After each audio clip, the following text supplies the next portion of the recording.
Mr. Todd Cantwell. Hello, how are you? I'm all right, my friend. How are you? Yeah, I'm very well, thank you. I can't complain. I'm healthy.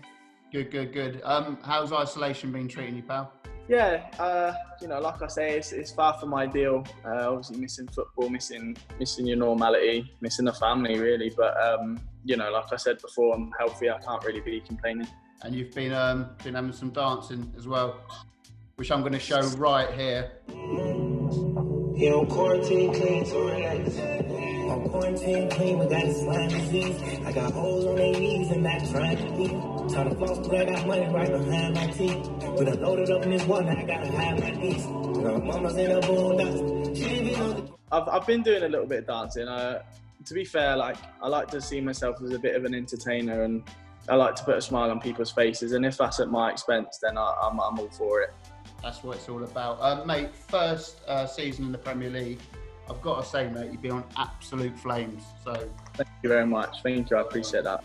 Thank you. How have you enjoyed it? I've loved it. It's been so surreal. I've not really took a moment to reflect up until obviously this isolation. Watching the games back and seeing them on Sky and Match of the Days that I've pre-recorded, and watching them back now, it just feels so strange to say that that's me. Idolised the Premier League as a kid, and to now be in it is, it's incredible. I'm a lucky boy. Fair enough. And you're into your golf, which is obviously my YouTube channel is golf and football. So yeah, this is perfect. So you've got interest. You've been smashing balls all over the field, I hear. Yeah. So I'm lucky enough to have a little field just past my house. I don't think the farmer minds too much. I don't think. But yeah, so I made a little. Took my broomstick out, pinned a little flag, little flannel into it, put it about 80 to 100. So I've just been working on different sort of ranges, just been moving it forward and back. But I'm respectful. I go and collect my balls after. I don't expect them to get them. Quality. We're going to play a little game called If I Could. So I'm going to give you a few subjects. I just want to know your answers, please, my friend. So if you could have 18 holes with any golfer, past or present, who would it be? Tiger Woods. He'd have some story, wouldn't he? Yeah, absolute legend. It would be Tiger Woods easily. And if you could have 18 holes with anyone, past or present, any sportsman, who would it be? Thierry Emery. Thierry Emery. I think it'd be the most cultured game of golf. He is one cool dude, isn't he? Yeah, he really is. He really is.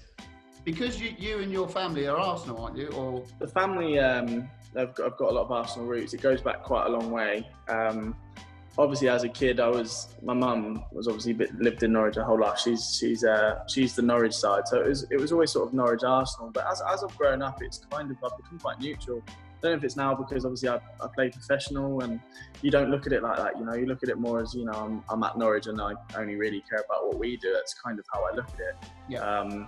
But yeah, I think it's probably changed quite a bit. To be fair, I think I've evened out on it all really. Fair enough. Have you met Thierry ever?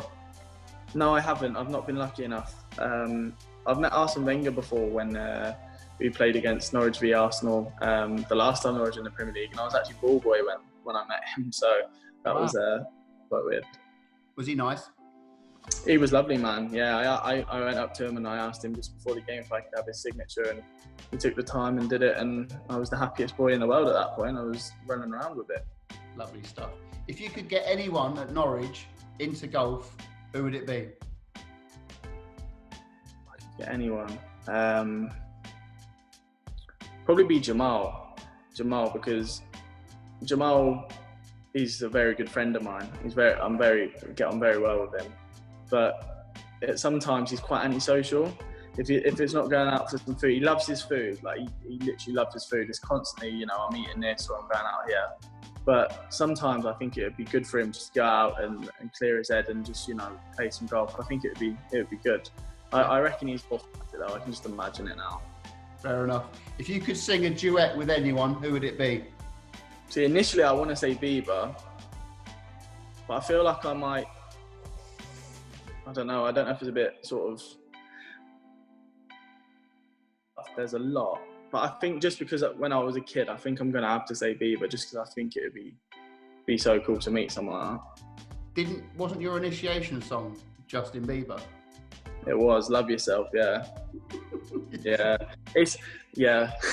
I've liked Bieber for a long time. I had to hide it a little bit when I was a kid because everyone just used to get into me about it. But now it seems to be all right. Yeah. Can you give us a bit now? I've got a bit of a sore throat, you know. Come on. It's really hot. It's really hot where I am, so it's a bit dry. But I would have if I'd have had a drink. But I can't really get up at the moment because obviously I'm holding this up. Nice. I like the way you got out of that. Apart from yours, what's the best initiation you've seen at Norwich? It's not the best because it's the best vocals, but it's the best because it just was a massive stitch up from start to finish. Sean Raggett, he had to do an initiation when we were in the championship, and you know, Wes and Russ and everyone was still there, and they were getting into him saying you have to give the manager a compliment before. So when you stand up, you have to say thank you for bringing me on the trip, and thing da da da. And obviously no one had ever done this, so he stood up.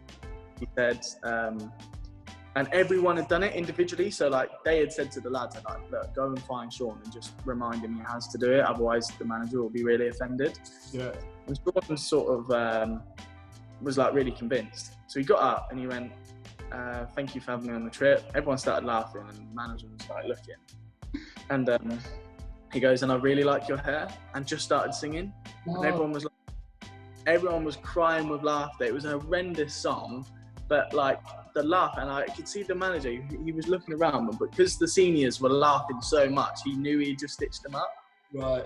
But that for me, the best. That was honestly, that moment when he said it was, the room went silent and then everyone started laughing. If you could improve one part of your footballing game, what would it be? I'm rubbish at heading. I've heard this. I hate it. It hurts my head.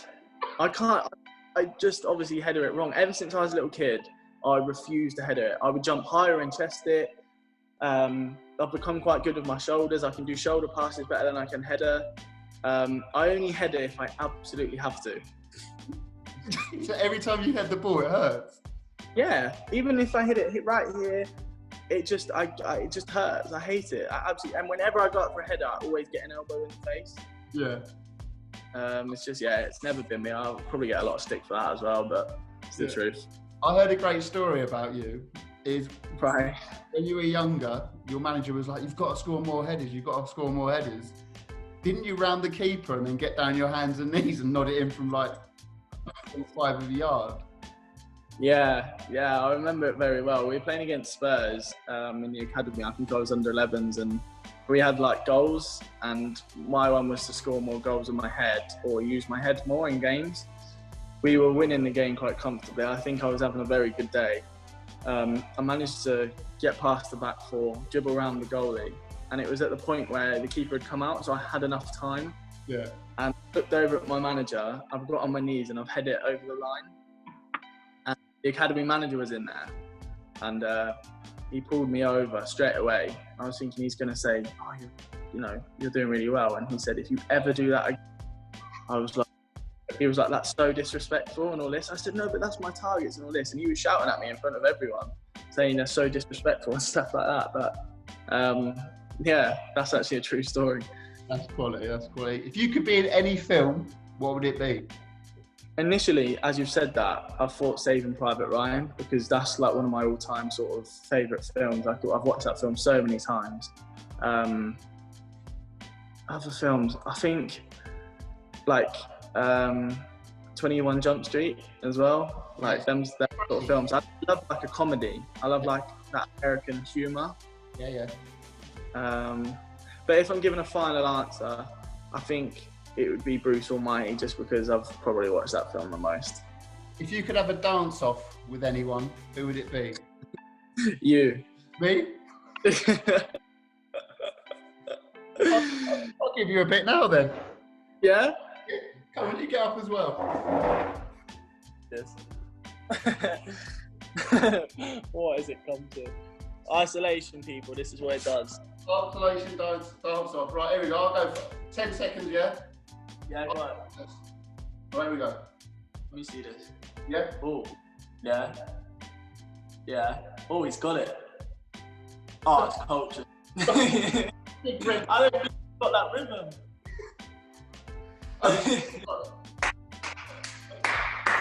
Oh, I've lost already. I've lost before it started, but here we go. Yeah. I start out. This is my thing.